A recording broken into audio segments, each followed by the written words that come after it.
And that's our first devil presentation. Now this one will be in the farmyard. So one of my favourite places to feed because these are our youngest devils, so they're kind of entertaining. Oh, okay. There's also devils in these areas here and kangaroos in this one. So this will be where your kangaroo feeding is at 10:30. So there's devils in these areas as well that you're welcome to go visit. And everything else that you see here, as we are in Unzoo, everything else is going to be wild. So definitely keep your eyes open as you walk around. You'll see lots of wild birds, hopefully some pademelons. Cape Barren Geese are pretty popular with people. Even some small other little animals in the undergrowth if you keep your eyes open. Even with our devils and our kangaroos, we've done a lot to try and make their habitats really natural. And the whole idea of this place is to get people back with nature, reconnected with animals, and kind of back on the same level with animals. So even in the devil areas, they've got nice mounds. You get to see them eye to eye instead of looking down on them. So no cages and no aviaries here. Awesome. Now, if we do want to go down to the waterfront, that's about a 20-minute return walk. Okay. And down here, you'll likely see some different seabirds. There's a pair of white-bellied seagulls that do frequent this area, so that's what people often go to look for there. Now, in reception, I will send you out this door, which will get you onto the red path. Right. If you follow it the whole way, it'll get you to the kangaroos. You can go into the kangaroo area by yourself. If you don't make a feeding, that's absolutely fine. They're super friendly, super lazy. Enjoy a good scratch on the chest or under the chin, not so much on top of their heads. Right. And there's usually, if you don't make it a feeding time, there's usually going to be food left in their troughs, which you're welcome to go grab and offer to them anyway. And then just these art shacks here, just a bit of fun. I get to guess what animal did the art. Okay. So, yeah. And nature trail out here, particularly if you're interested in plants and things as well. Right. So yeah, this one is for you. Awesome. Thank you. No problem.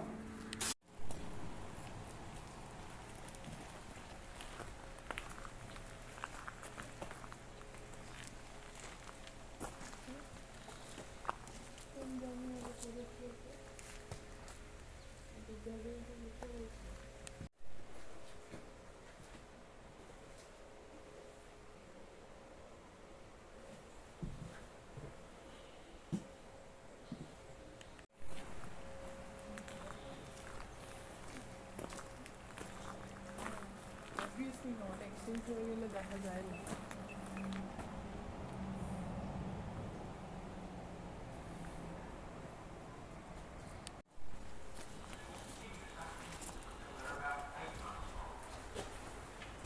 There are a large number of devils throughout Tasmania, but they are not often observed.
দেখতে আগে কুত্তু দেখতে তুমি এখান থেকে উঠে দাও না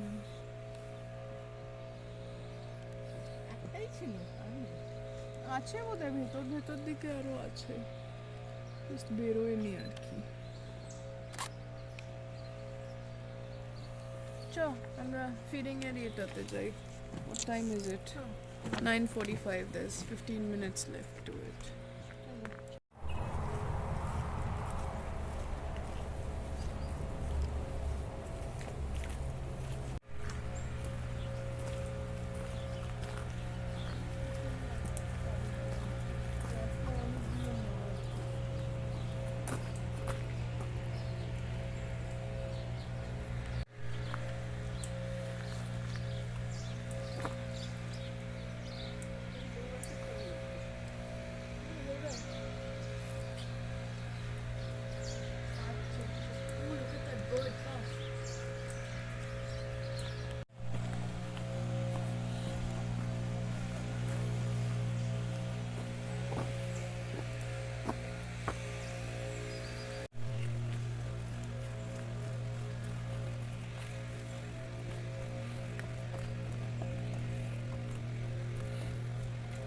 zoom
Nice to meet you all.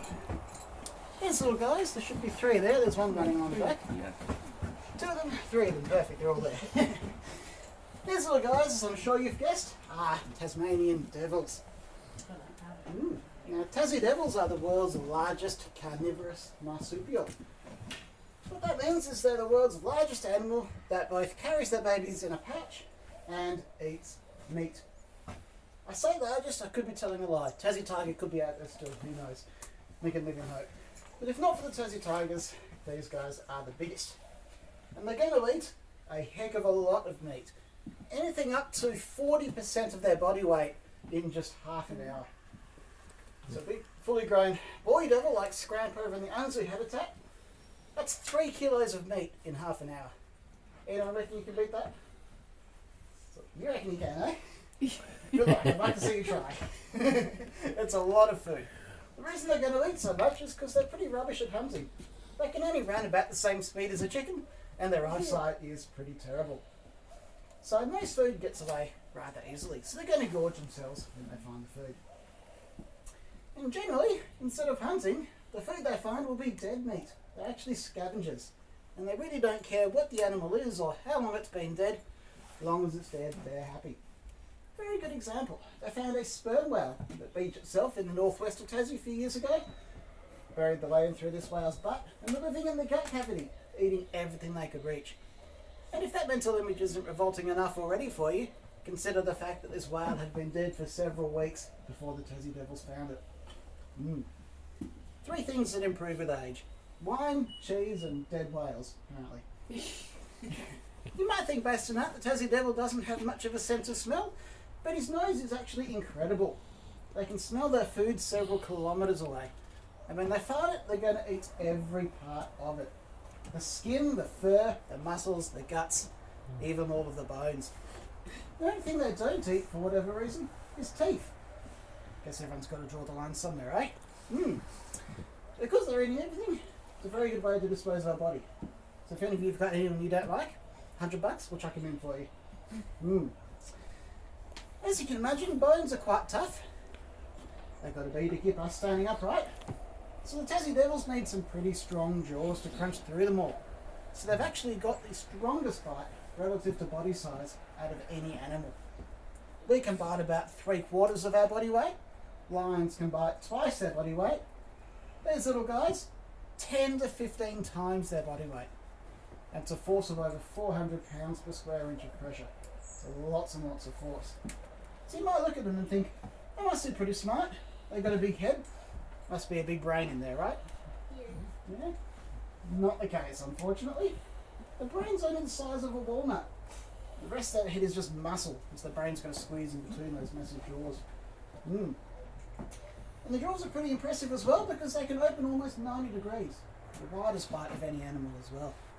So because of all that, I genuinely say, if you want to pet them, I hope you're not too attached to your fingers. Because if you do pet them, I can guarantee you're not going to be too attached to your fingers. Not for much longer. Now they're nocturnal, which means they sleep during the day and they come out to play at night. These ones are awake now because they know they're going to get their food. They don't want to miss out on their snack. But in the wild, they would be fast asleep now, either in their den or sometimes on days like this, they'll be out lying in the sun. Who doesn't like sunbathing, eh? But being nocturnal, that's why they're black. Helps them to blend in with the shadows at night, and it does work incredibly well. They've proven if you're driving 100 kilometres an hour down the highway at night, you're only going to see these guys 6 feet in advance.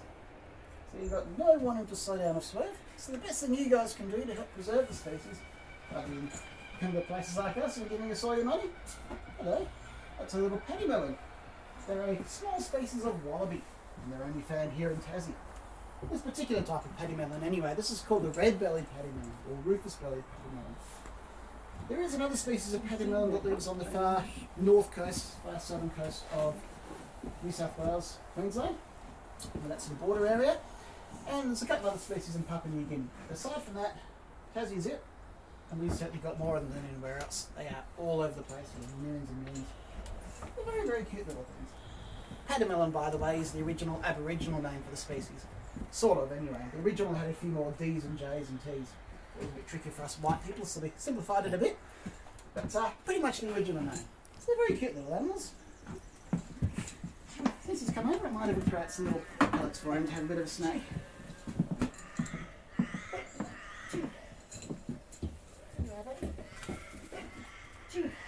Some of those, eh?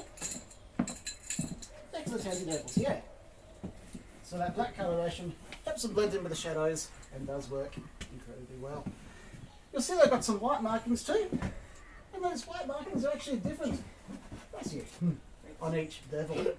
They're a bit like fingerprints, so we can use them to tell the Tassie Devils apart. They're all unique. But not all Tassie Devils have them. About 1 in 6 Tassie Devils is completely black. So good luck telling who's who with those ones. Mating season for the Tassie Devils is February to March. So late summer, early autumn, and it's really rather rough to say the least. The boy is incredibly jealous. He wants to make sure that he and only he gets to be the father. So he's going to grab a lady that he likes the look of, he'll drag her into his den, and he's going to do his best to hold her there for an entire month. Now obviously, she doesn't like this much. She's got other plans. So she's going to fight her way free and escape. And she's determined that she's going to find the best possible father for her kids. Perfectly reasonable, eh? Except the way she's going to find this best possible father is she's going to try out every possible father. She's going to have some fun with all the boys. Go girl, eh? Now the boy's rather hurt by this, so he makes himself feel better by having fun with every other girl he can find. So there's no such thing as a long-term relationship for devils, no such thing as a committed couple, but they don't mind too much. Mom's quite happy to raise the kids on her own. So she does get pregnant after all this mating, but she doesn't stay pregnant very long, only for 3 weeks. Might make the ladies here a bit jealous. Maybe the men too. Only 3 weeks of being yelled at for everything, eh? That's nice. You're married, in which case you could be out a lot longer. Stops after. So very quick pregnancy, and when the babies are born, they're only the size of a grain of rice. They're absolutely tiny, 4 millimetres long. And they're basically a fetus. They haven't got any fur, they haven't got any eyes or teeth. They don't even have any back legs. They've got arms and body and head and tail, and that's about it. They're going to climb into the pouch where they're going to do all their growing. And Mum's got 4 teats in that pouch. So how many babies do you reckon she has? 4. 50? Yada yada, yeah? Any other guesses? 25? 100. 100's maybe a few too many. But actually, you guys did pretty well. 25 is about average, and anything up to 40. Because she's only got 4 teats though, only 4 babies can survive. It's going to be the fastest, strongest 4. But natural selection, survival of the fittest. They're just playing. They want to know. They want to make sure they both get the best spot, so they can both get the food first. So they've got to work out who gets to be the first, don't you? So most of the babies, unfortunately, can't survive. Only the fastest, strongest 4. And Mum doesn't want these other 36 going to waste. She's worked hard to make them, so she's going to have them for breakfast. Yum yum. And she's got a very good recipe for them. You might have heard of it. Deviled eggs.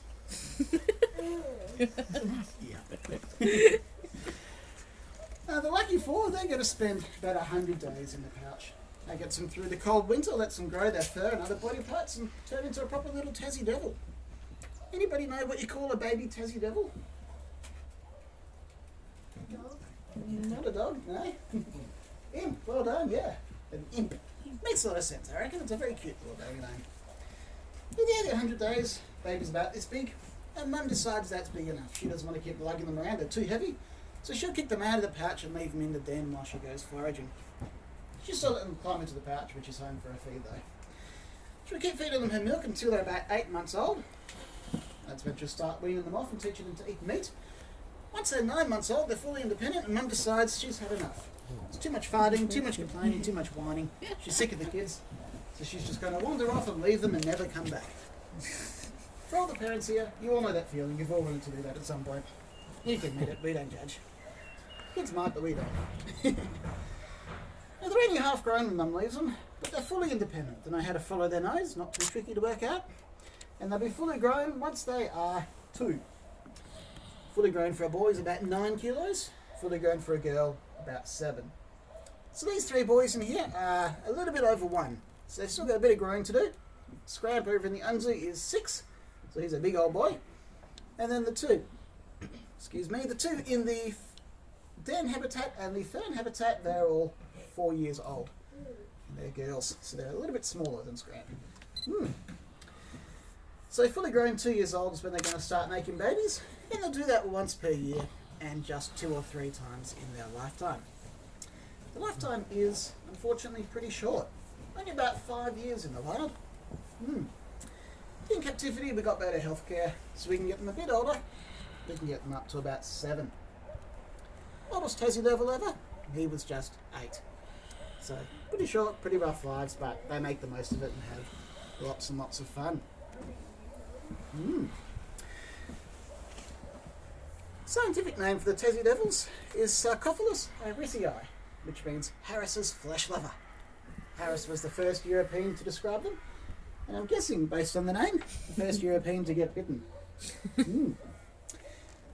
To the Aboriginal people, they're known as Purinina, which is a very pretty little name, I reckon. It was actually the convicts that called them the Tassie Devil. Does anybody know why? No? Well, you heard some of it just now. It's actually the noise they make. The convicts heard all this screeching and growling and screaming in the bush at night, and they honestly thought the bush was haunted. They thought the devil himself was coming to punish them for their sins. It's just these guys, but the names that are stuck. You can hear some of them over the back there. That's just 2 of them you're hearing over there. Imagine 10 of that. Imagine that right outside your window. You get a pretty good idea of why they were rather terrified. You also get a pretty good idea of how it sounds when I get indigestion.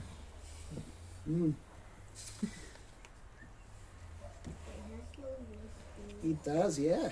Those are very helpful at night. You can use those to tell if anybody's too near. You can use those to make sure he doesn't run into things too. So has anybody heard of the devil facial tumour disease, DFTD? Oh, somebody? So it's a pretty nasty disease. It's the biggest threat to the devil's existence at the moment.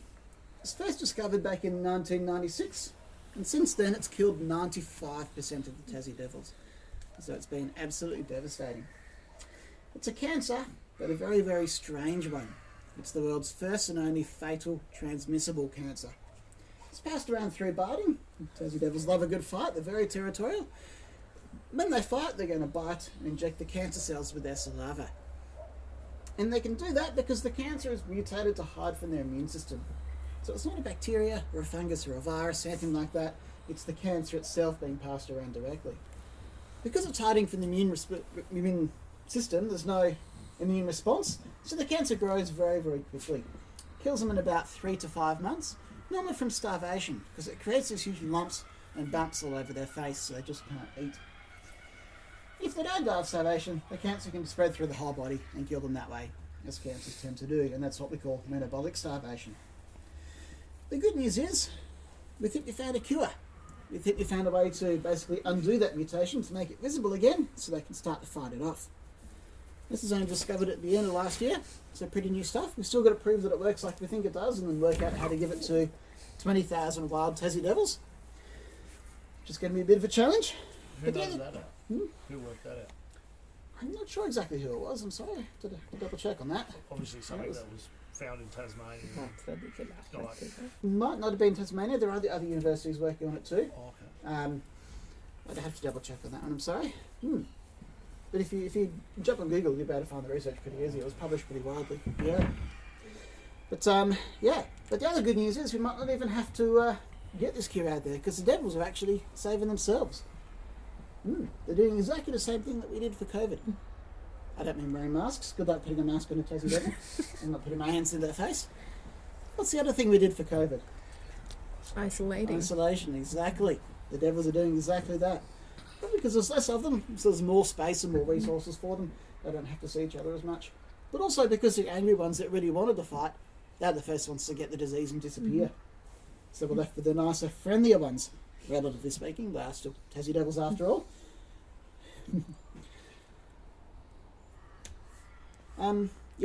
So because they're isolating, when you combine that with the breeding, because they are still quite happily breeding out in the wild, the numbers are coming back up again all on their own. And when you combine that wild breeding with the breeding we're doing in captivity as an insurance program to make sure we don't run out of Tassie devils, the numbers of devils have actually tripled in the last 10 years. We started with over 300,000, dropped to about 10,000, and now we're back up to almost 30,000.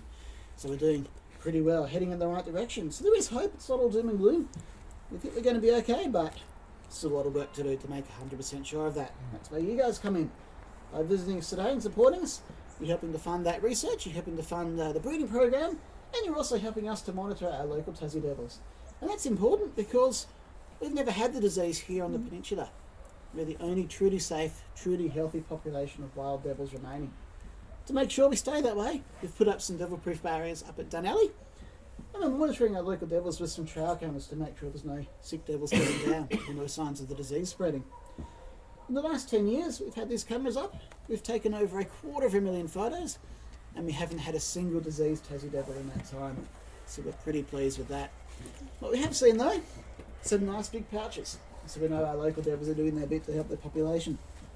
So there you go, there's the devils of the disease in a nutshell. Anybody have any questions at all about the devils of the disease? How did it start? Like you said, it was first kind of discovered in '96, the mid-90s. So, do you reckon it's human interaction or something like that? We don't know for sure. We know it started with one particular female devil in the far northeast of the state, a place called Mount William National Park, and she got a regular old cancer, and that cancer somehow mutated. We don't know for sure how that mutation actually happened though. It could have been a natural thing, one of those just random chances. It could have been, chemicals on a farm or some firefighting foam. Hard to say for sure. All we know is it started with that one devil and spread from there. And we know that because we can actually track her DNA through all the cells because it's the same cells being passed from devil to devil. Yeah, it's pretty interesting stuff. Pretty unique. Yeah. Any other questions at all? Do you name the devils? We do. These ones haven't got names just yet. Scrap in the Unzoo, he's got a name.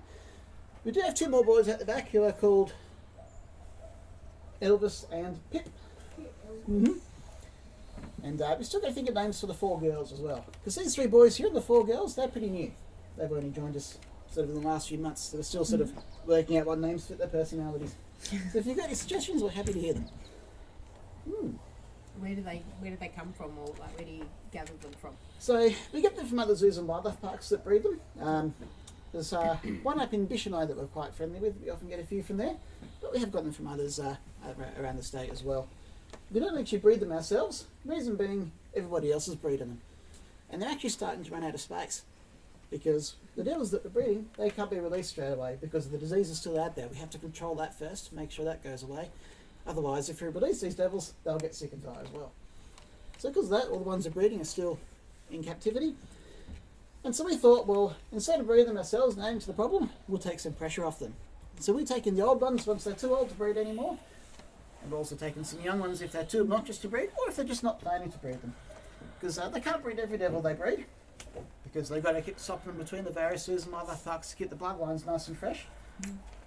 So we're taking some of the extra ones to take some pressure off the system. So that's sort of our role here. We're more of a supporting thing rather than actually active in the breeding. Yeah. About 90 to 95% of their diet. Yeah, we don't give them brochure as you might think, just because you don't know if any disease devils will chew on it. And also, to be honest, we're just too lazy to go looking for it.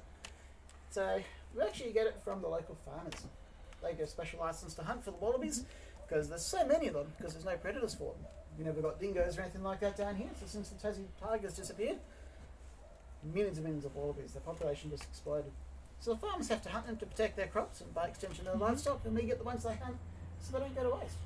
So it's a good system, works for us, works for the farmer, works for the devil. Maybe it doesn't work so well for the wallaby, but have no complaints, so there you go. So I apologise if anyone's a bit squeamish or vegan. I think you might hear some bones crunching and see a bit of blood.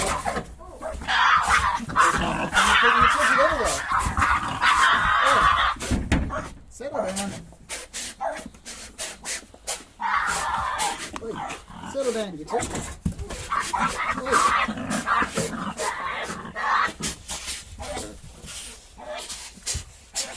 didn't put in too big for the other bit though. They certainly are.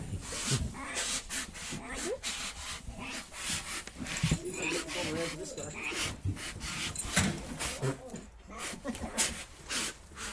Straight on the cement next time.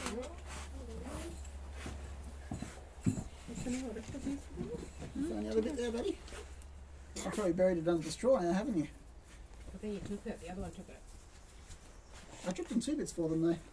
Did the other one get both, did he? Yeah, he's got both. Oh! Well, he won't be able to keep it forever, the other one will take it soon enough.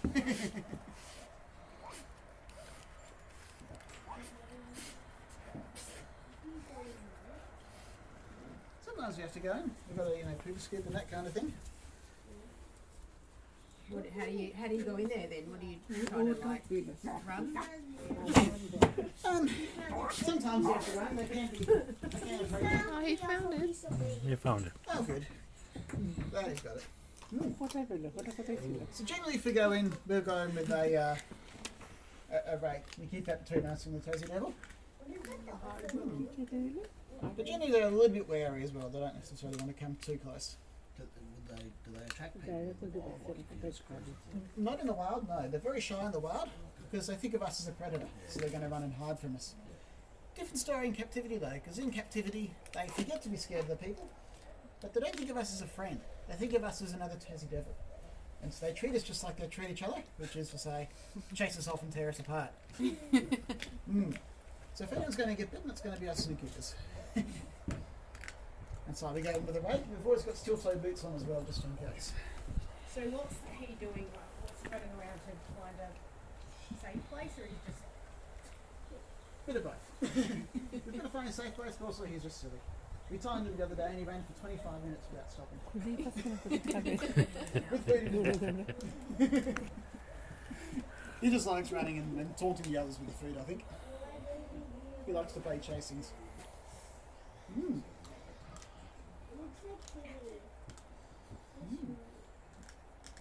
It's got a fluffy tail like Tilly, but Tilly's doesn't stand up.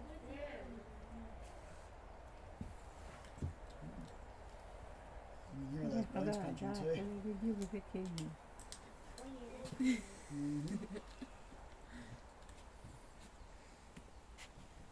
Oh, you do the kangaroo feeding? I do, yes, yeah. We just follow you then, I guess. Exactly. Yeah. I do a bit of everything.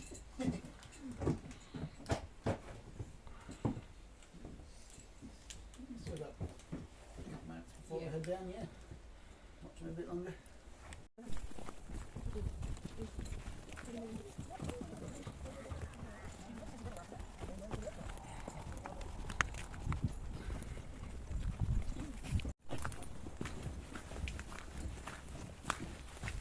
Because they're actually friendly. Like the mouse. Ah, that's called an antipichinus. It's actually in the same family as the Tassie Devils. They're related. They're very shy though. Isn't it a mouse? It's not a mouse, but it's like a mouse. Is it big? Nope. Only about that big. But how is it related to a Tasmanian Devil? Just in. They're coming. Geraldton waxflower, which is pretty well known. This one's related. This is called Davy's waxflower. But this is actually one of the rarest plants you'll ever see. There's only 25 of these left in the wild. They only grow here in Tassie, just near St Helens, a little town in the northeast. They've been threatened due to habitat loss from a lot of farms and also fires and floods, and root rot, which is a little fungus that gets into the problem for them as well. So there's not too many left. So we planted this one deliberately to help conserve the species. Because you can grow them pretty easily from cuttings, and you can collect the seeds and grow them that way too. So if worst comes to worst, we can always use this one to help save them. And it gets about 3 to 5 metres tall. So they're a good little ornamental plant to have in the garden, and plant nurseries are starting to actually grow them and sell them for that purpose too. And they've got these beautiful little star-shaped white flowers, you can see just there. They flower for most of the year, and if you imagine in spring and summer just covered in all those flowers, it's absolutely beautiful. So a very special little plant, Davy's waxflower. If you like the fancy name, it's a species of Pademelons. Very like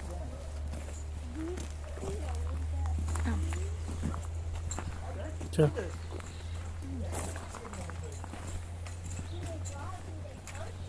They bounce, they're very gentle. Very gentle, very low. They can do if they want to, especially the wild ones, but these ones are very useful. These ones like people because they know that they've got food.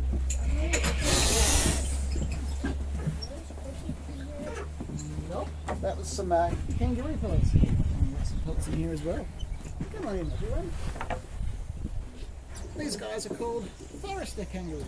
There are some species of the eastern grey, which some of you might know from the mainland, but they're only found here in Tassie.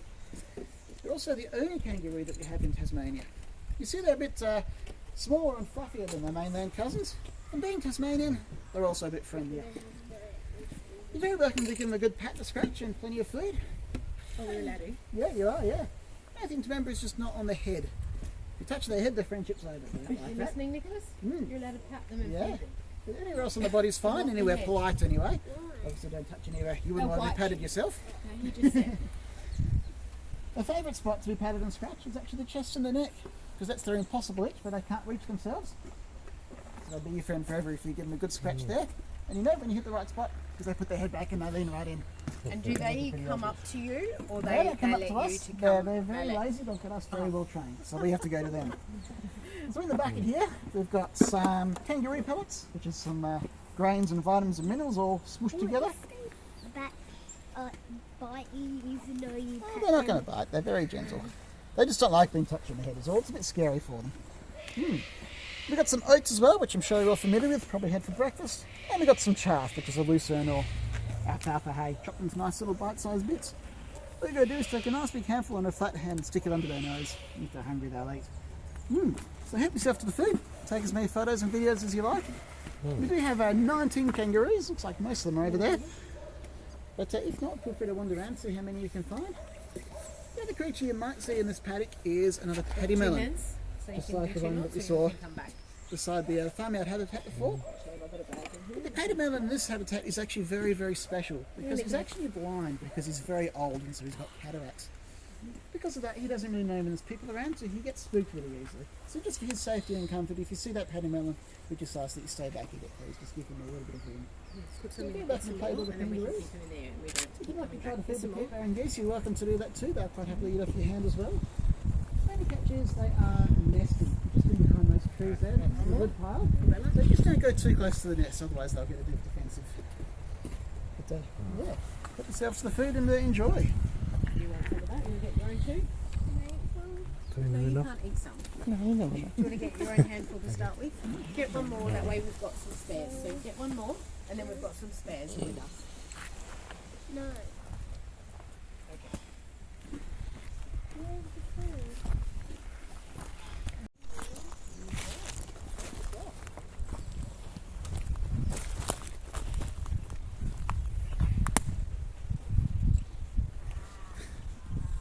What's the spot?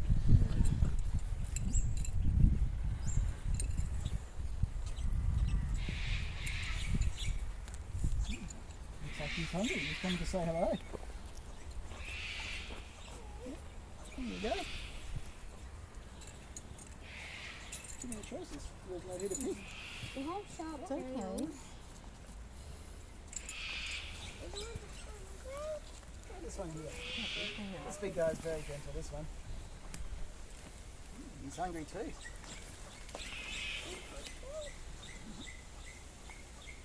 Just got to finish his mouthful first. There we go. Ooh. Really? Yeah, just let him go. He's got a chew.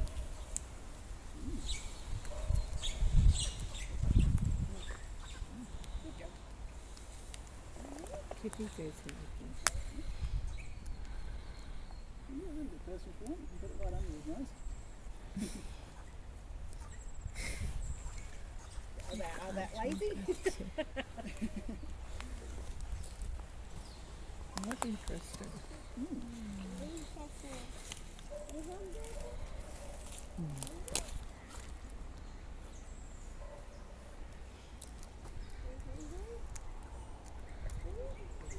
No, really.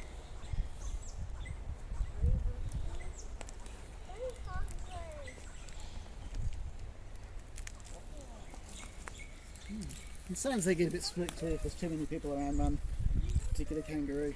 They like it if they spread out a little bit. It's like a male or There you female. go, he's hungry. Well done.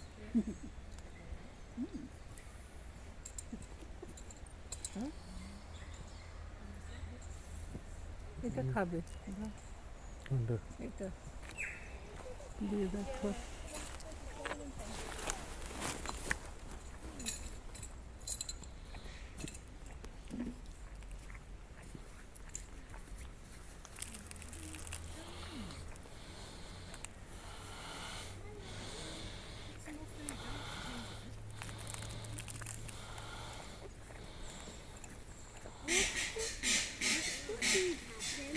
Anywhere in the back or on the chest.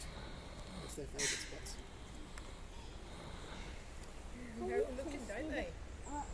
If they would buy it on the head, how did you know? They don't really bite, they'll just run away, that's all. I think they probably are, but they're too small in the patch for us to see at the moment. That said, this one's still a young one, yeah. This one's what we call an at-foot dog.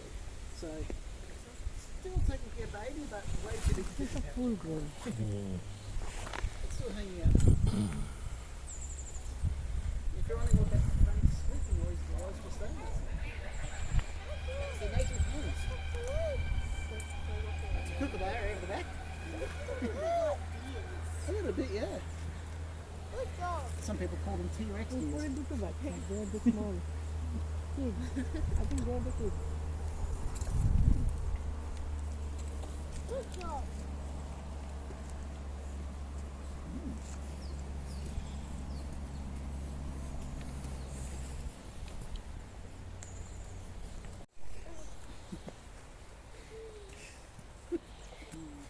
I have no shame, these kangaroos.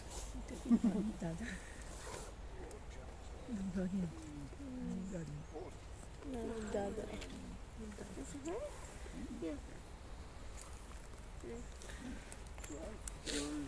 Naturally in Tasmania. You too, yeah. Oh, good.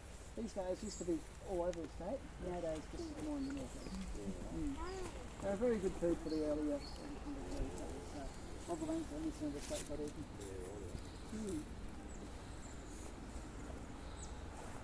Hopefully they'll start spreading again.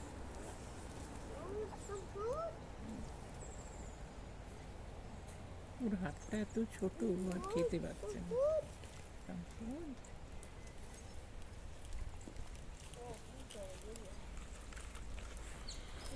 It's actually a very funny story from Port Arthur. They have the snakies in the kangaroo. Have you been to Port Arthur yet? Or? Oh, yes. Well, they might say the story there. I think it's mentioned in the museum at least, but I don't know. Shall I tell you? Or not? Yeah, tell it. Well, the guy saw the kangaroo, he thought it'd be a... Well, he caught it and they killed it and skinned it and put the skin on it. Like, well, now I can hop past the guard, but I just look on the kangaroo and I let him go. And the guard saw him. It actually worked too well. They thought, great, we're going to have meat for dinner tonight. And pick up the guns. Yeah, pat it under here, Don't though, shoot. not his head. Okay? ওই দেখো ওই দেখো ওই দেখো মামা Thoughts on all of that? Some of those will probably move forward.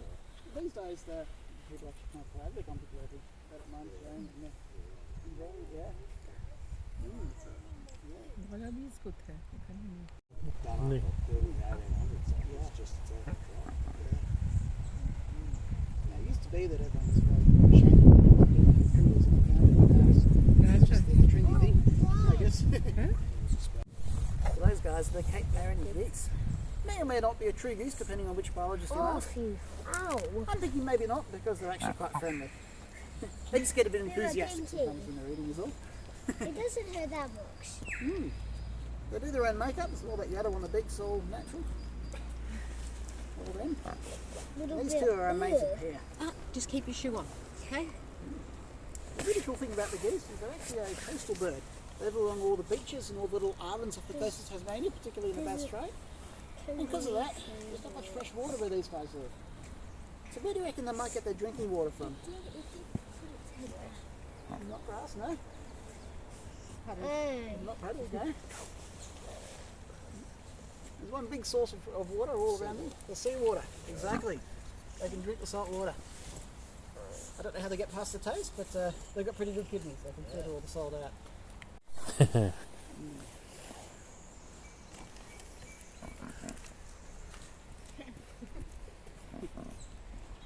Do the kangaroos fight? Sometimes. They're not very aggressive though. Are they not those boxing kangaroos? They do box sometimes, yeah. Sometimes they have to work out who's the boss.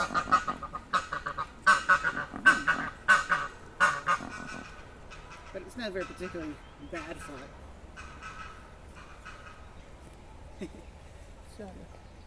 They generally work it out pretty quickly.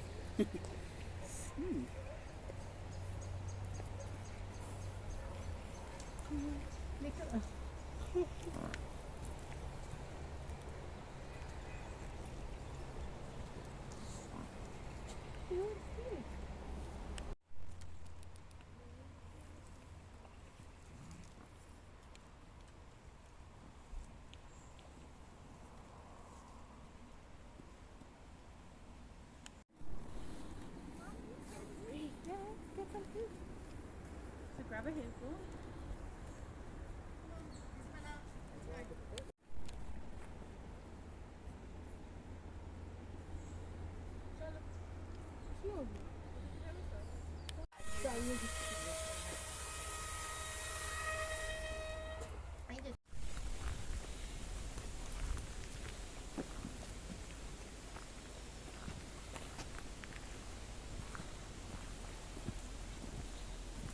এখান দিয়ে আবার ওইদিকে তো যেতে হবে বই করে দিলে?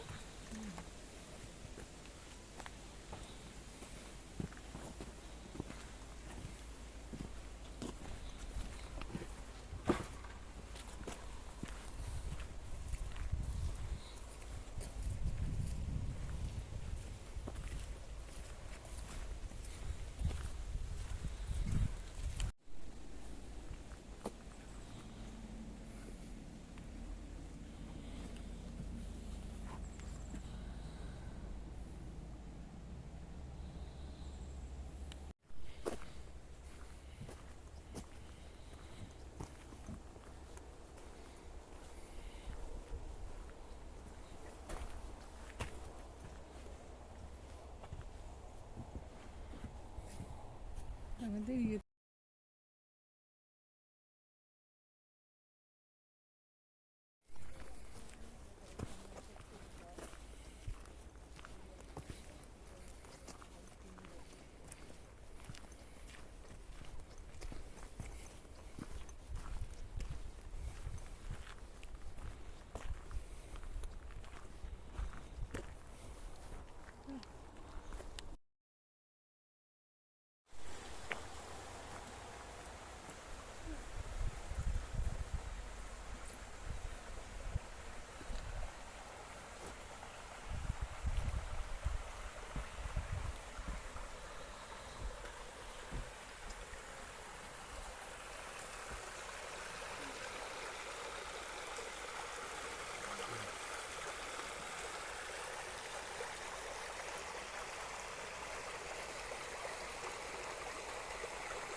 spiders. Best not to disturb those ones.